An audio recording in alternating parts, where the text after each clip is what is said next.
여러분, 집에서 이런 장면 한 번쯤은 보셨죠? 내 거야. 아니야. 내가 먼저 잡았어. 아이들이 하루에도 몇 번씩 싸우는 모습을 보면 부모 마음은 정말 지치고 힘들어집니다. 안녕하세요. 여러분, 오늘은 많은 부모님들이 가장 많이 고민하시는 주제, 바로 자식들 간의 갈등 해결 방법에 대해 깊이 있게 이야기해 보겠습니다. 오늘 영상을 끝까지 보시면 아이들이 왜 싸우는지 그 근본 원인을 이해하시고 실제로 바로 써먹을 수 있는 5가지 핵심 해결법을 가져가실 수 있습니다. 자, 그럼 시작해 볼까요? 1장. 자식 간 갈등. 왜 생기는 걸까요? 먼저 갈등이 왜 발생하는지부터 이해해야 해결도 쉬워집니다. 자식 간의 갈등은 단순히 성격이 안 맞아서가 아니에요. 훨씬 더 복합적인 이유가 있습니다. 첫째, 자원 경쟁입니다. 장난감, 부모의 관심, TV 리모컨, 심지어 화장실 사용 순서까지 아이들은 늘 한정된 자원을 두고 경쟁합니다. 특히 부모의 사랑과 관심은 아이에게 생존과도 같은 중요한 자원이에요. 엄마가 쟤를 더 좋아해 라는 생각이 들기 시작하면 갈등은 깊어질 수밖에 없습니다. 둘째, 발달 단계의 차이입니다. 5살과 10살 아이는 세상을 보는 눈이 완전히 다릅니다. 큰 아이는 공정함을 중시하지만 작은 아이는 지금 당장 내 것을 원해요. 이 발달 격차가 갈등을 불러옵니다. 셋째, 정체성 확립 과정입니다. 아이들은 서로를 비교하면서 나는 누구인가를 정의합니다. 나는 언니와 달라라고 구분하고 싶어하는 심리가 형제자매 간의 마찰을 만들어냅니다. 이건 사실 건강한 성장의 일부이기도 해요. 2장. 부모가 흔히 저지르는 실수 3가지. 해결법을 알기 전에 우리가 무심코 저지르는 실수부터 짚고 넘어가야 합니다. 이 실수들이 오히려 갈등을 키우거든요. 실수 하나, 누가 잘못인지 판결하려 한다. 내가 먼저 건드렸잖아. 아니야, 제가. 부모가 심판관 역할을 하면 아이들은 부모에게 인정받기 위한 싸움을 또 하게 됩니다. 판결보다는 감정 공감이 먼저입니다. 실수 둘 비교하는 말을 한다. 언니는 이럴 때 양보했는데 오빠 때는 이러지 않았어. 이런 비교는 열등감과 원망을 동시에 심어줍니다. 비교는 절대 금물입니다. 아이들 간의 갈등이 해결되는 것이 아니라 오히려 서로를 더 미워하게 만들어요. 실수 셋 항상 약한 아이 편을 든다. 동생이라서, 여자라서, 어려서 이런 이유로 편을 들면 큰아이는 억울함이 쌓이고 결국 더 큰 분노를 터뜨리게 됩니다. 공정함의 기준은 나이나 성별이 아니라 상황이어야 합니다. 3장. 갈등 해결의 5단계 핵심 방법. 자, 이제 본론입니다. 지금부터 알려드리는 5단계는 아동 심리 전문가들이 실제로 추천하는 검증된 방법들입니다. 하나씩 꼼꼼히 따라오세요. 1단계 먼저 각자의 감정을 인정해 주세요. 갈등이 발생했을 때 가장 먼저 해야 할 일은 문제를 해결하는 게 아닙니다. 각 아이의 감정을 있는 그대로 인정해 주는 것이 먼저예요. 지금 많이 속상하구나. 장난감 빼앗겨서 화났지. 이렇게 감정을 읽어주면 아이들은 엄마 아빠가 내 편이구나라는 안도감을 느끼고 진정하기 시작합니다. 두 아이 모두에게 번갈아가며 충분히 감정을 인정해 주세요. 2단계 각자 말할 기회를 공평하게 주세요. 말하는 사람 규칙을 만들어 보세요. 인형이나 특별한 물건을 가진 아이만 말할 수 있도록 하면 됩니다. 이 방법은 아이들이 상대방의 말을 기다리는 훈련도 자연스럽게 됩니다. 내가 말할 차례야. 우리 다 들을게. 부모는 중재자가 되어 공평하게 진행해 주세요.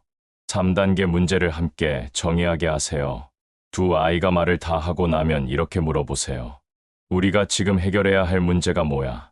아이들 스스로 문제를 언어로 정의하게 하면 감정 싸움에서 논리적 문제 해결로 전환됩니다. 장난감 1개를 2명이 쓰고 싶은 것처럼 구체적으로 정리해주면 아이들이 해결책을 생각하기 훨씬 쉬워집니다. 4단계 해결책을 아이들 스스로 제안하게 하세요. 그럼 어떻게 하면 좋을까? 너희가 생각해봐. 부모가 답을 주면 아이들은 그 해결책에 주인의식이 없어서 잘 지키지 않습니다. 하지만 스스로 생각해낸 해결책은 놀랍도록 잘 지켜요. 아이들의 창의적인 해결 방식을 믿어보세요. 번갈아 10분씩 써, 가위바위보로 정해 등 다양한 아이디어가 나올 수 있습니다. 부모는 그 중에서 두 아이 모두 동의할 수 있는 방법을 선택하도록 도와주면 됩니다.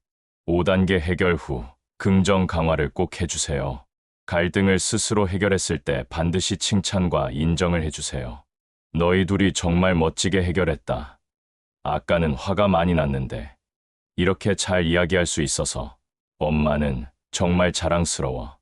이런 긍정 강화는 다음번 갈등에서도 건강한 방식을 선택하게 하는 강력한 동기가 됩니다. 4장. 갈등을 예방하는 일상 습관. 사실 가장 좋은 갈등 해결은 애초에 갈등이 덜 생기도록 환경을 만드는 것입니다. 몇 가지 생활 습관만 바꿔도 형제자매 사이가 눈에 띄게 달라집니다. 첫째, 각 아이만을 위한 나만의 시간을 만들어주세요. 일주일에 단 15분이라도 각 아이와 1대1 시간을 가지면 부모의 관심을 두고 경쟁할 필요가 줄어듭니다. 둘째, 협력 경험을 자주 만들어주세요. 함께 케이크 만들기, 퍼즐 맞추기, 청소 미션 같은 활동을 통해 우리는 팀이라는 경험을 쌓아주세요. 적이 아니라 동료라는 인식이 갈등을 줄입니다. 셋째, 감정 언어를 가르쳐 주세요. 화났어, 슬펐어, 무서웠어 처럼 자신의 감정을 말로 표현할 수 있는 아이는 행동 때리기, 울기, 빼앗기로 표현할 필요가 없어집니다. 감정 단어 카드를 냉장고에 붙여두는 것만으로도 큰 효과가 있습니다. 5장.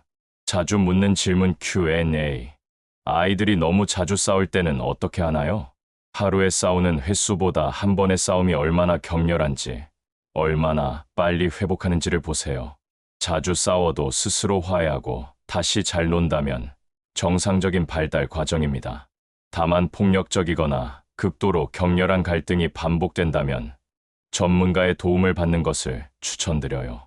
나이 차이가 많이 나면 어떻게 해야 하나요? 나이 차이가 큰 경우 큰아이에게 더 성숙하게 굴어야 해라는 부담을 주지 마세요. 대신 큰아이의 영역 공간, 물건, 시간을 충분히 보호해주는 것이 중요합니다. 큰아이가 자신의 영역이 침범당한다는 느낌을 받지 않으면 동생에게 훨씬 너그러워집니다. 쌍둥이인 경우에도 같은 방법이 통하나요? 네. 기본 원리는 동일하지만 쌍둥이는 특히 나만의 정체성을 더욱 강하게 원합니다. 항상 같이 취급하기보다는 각자를 독립된 개인으로 존중해주는 것이 핵심입니다. 오늘 이야기 어떠셨나요? 자식 간의 갈등은 결코 부모의 실패가 아닙니다. 오히려 갈등을 통해 아이들은 협상하고 공감하고 타협하는 삶의 중요한 기술을 배웁니다. 부모가 할 일은 그 과정을 현명하게 도와주는 것이에요. 오늘 알려드린 5단계 감정 인정, 공평한 발언권, 문제 정해, 해결책 도출, 긍정 강화 이것만 기억해도 여러분의 집안 분위기가 달라질 거예요. 영상이 도움이 되셨다면 좋아요와 구독 부탁드립니다. 댓글에 여러분의 경험이나 궁금한 점을 남겨주시면 다음 영상에서 꼭 다뤄볼게요. 다음 영상에서 더 유익한 육아 이야기로 다시 만나요. 감사합니다.